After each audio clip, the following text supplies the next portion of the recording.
what's up? Hey. So I have my co-host here. I'm pretty sure you heard all their big mouths. I have the infamous Jack. We have Ari Good, publicist. We have Yo, what up, BK? Okay. So you've been on the phone. You've been listening to our conversation, Ricko. Do you have anything? Cause you were hearing this. Are you from Atlanta? No. I'm actually from Alabama, from a little small city called Ennis. Okay. Oh, well, That sounds like accent. That sounds like a prescription. Yes, he got a country accent. That country accent. Now, you don't hear that no more in Atlanta. Nobody talk country. Everybody sound like I'm from, where I'm from, L.A. They like, hi, how are you? Like, yeah. Hell no, you just been there too long. I go down there, I'm like, what the fuck you just say? Oh my God, English, people, English. Hey, folks, put that thing on that way, but hey. They already know what it is, man. I already know you did. So when did you come to Atlanta? I moved to Atlanta like last year. Oh, okay, so you new here. So what we were talking about earlier, Ricko, do you agree with us that you kind of sense, no shade, but do you agree that you notice here that people kind of show off a little bit? Like, a little bit? You mean like showing off as far as like what? Like when you in a strip club, do you notice the guy next to you that he's really not looking at the girl, but he's looking at all the niggas to see if they see him throwing out all the money, it's not really about the girl, it's to say, I'm the big man in here. That's what I noticed in the club. I don't know. Yeah, it's all about who got the biggest pockets or whatnot, you know what I'm saying? But, I'm from a different type of area, so I mean, I don't really, come into a club trying to be the big dog, I'm just there to just do me, you feel me? So, I know what you mean. I'm with you on it. You know what's crazy about that? Is it's opposite of the way I was raised.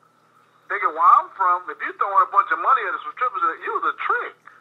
Niggas would clown you for that, nigga. You was a straight up sucker. That's what we call it, because in LA, you can be, if you a stripper, you be damned if you get $20 the whole night. So they don't give no money in LA. She stripped all night from 5 to 5. And I tell you, that bitch went home with $23. And she had to tip out everybody. Okay? They don't pay in LA. Okay? But, Ricko, we want to talk about your music. Let's talk about your music. You being an artist, when did you start, when did you say, okay, I wanna come into the music industry? When did that start? That started around, probably when I was like 19, you know what I mean? Okay. That's right.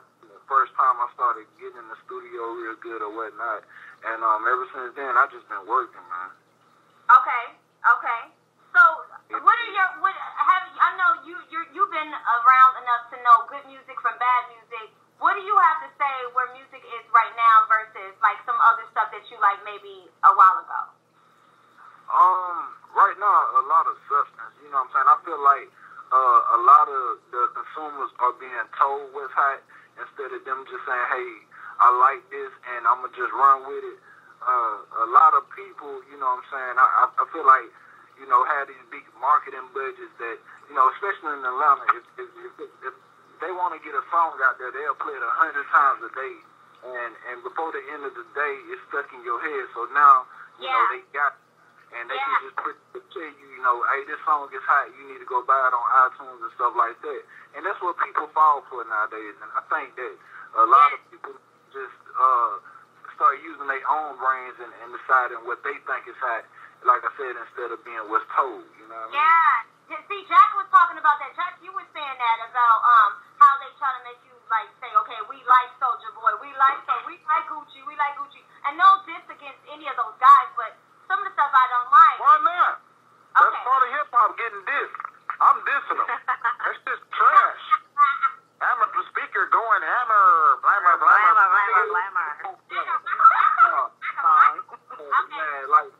Man, and that song particularly, that song was so garbage. I'm surprised that anybody even played that, with their yacht. Come on, man, seriously, that's not hip-hop, man. You know that's not talent. Okay, see. No, that's nursery rhyme. No, Jack, stop right now. See, I like Ricko. See, Ricko is one of those type of niggas that's gonna tell the truth. See, we get people come on here like, I don't want to offend nobody. I'm not gonna say, fuck that. No, Ricko's gonna tell the truth.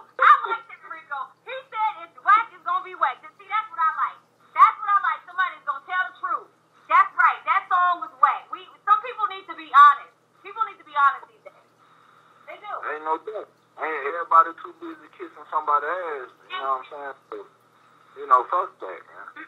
Right. So what will you consider yourself like what genre would you say you're in? Like, is it rap and hip hop, or like, you know, like, because you know a lot of people these days are trying to change the genre of hip hop and make it more pop in hip hop. Right. What would you say? As far as myself, man, I think that I make ride out music. You know what I'm saying? It's something that you know, I'm very proud of, especially being from Alabama, because one thing about me is, yeah, I am country, I am straight out the sticks, but I do talk about stuff that any city dude or city chick can relate to. You know what I mean? Anybody can relate to what I'm talking about. And you know what I'm saying? At the end of the day, I want you to, the reason why I call it ride out, I want you to just put it in your whip and just ride out to it. You know what I mean? So. Right. Okay, so it ain't no skinny jean music or nothing like that. I gotta put it in. Like to me, that's a gimmick. You know what I'm saying? Like everybody's being so gimmicks these days, and you know, I really see me. You know, I can't talk about what Birdman talk about having $100 million, but I can talk about, you know what I'm saying, having to go shoot dice to get your money up to go handle this. You know what I'm saying? Stuff like that. So. Okay. You know. Okay. Jack, you wanna ask? You know. No, I just want to say, man, I appreciate your honesty. You ain't trying to run from where you're from. You ain't trying to pretend like you're from Atlanta. You just, like, you've been straight up. This probably the most honest dude we had on here. He's straight up saying he country. Yeah. And that's good. So, man, just stay yourself, man. Stay true to who you are with your music. Don't let nobody try to switch you up and, you got to do this. You got to put your area code in your head or some shit that, you know.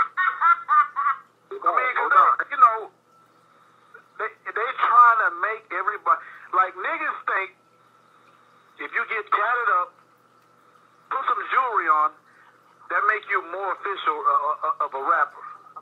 Right. But that's bullshit.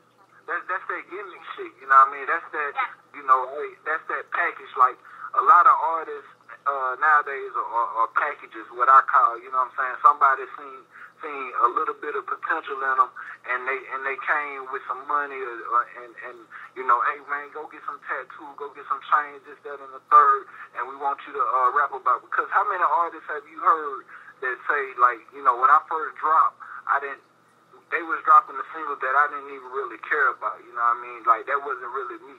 How many artists have said that? I've heard a lot, a whole bunch. You know what I mean? Bow Wow just came out and said that. Right, even I just read somewhere where Bow Wow was saying that. You feel me? So that goes to show you right there that people is brainwashers. You know what I'm saying? Yes. Now let me ask you this though: would you say you making music? Because a lot of times what happens is when you say true who you are as an artist, that might not necessarily translate into record sales. I mean, is that something you be worried about? You know, I think nowadays, especially nowadays in hip-hop, that's something that any artist should not worry about, because just because you don't sell $1 million the first week don't mean that you're a trashy artist, you know what I'm saying? It might mean that, you know, you have more markets to hit. It could mean that your product wasn't as appealing as somebody else's, you know what I'm saying? So it's a lot of factors that go into play into that. But, you know, like I say, man, I think the culture has been sold out, and a lot of people, they only concentrate on the business aspect, and that's what's fucking up the game, to be honest, you know what I mean? Right. You know, people got to keep in mind that, shit, even T.I.'s first album didn't sell shit, and they wanted to drop it. Matter of fact, they dropped it. Right.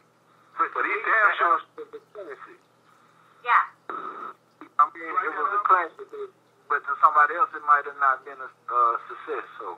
Yeah, exactly. Yeah, the record label, and they let it go, and then shit, we see what happened after that. Yeah. Right. Yeah, in this industry, it's all about patience, and you just got to have that desire to keep pushing. And if you don't have that in you to keep pushing and stuff that you believe in, then I don't think that is the right industry for certain people. Because, you know, so. I know you got a DVD, The Cypher, that's going to be coming out soon in the future. Let's talk about that. Hey, man, I'm going to just give you the rundown real quick. You got to be cautious when you out here, man, you know what I'm saying? You got a lot of people trying to Come on, they suck. Couch.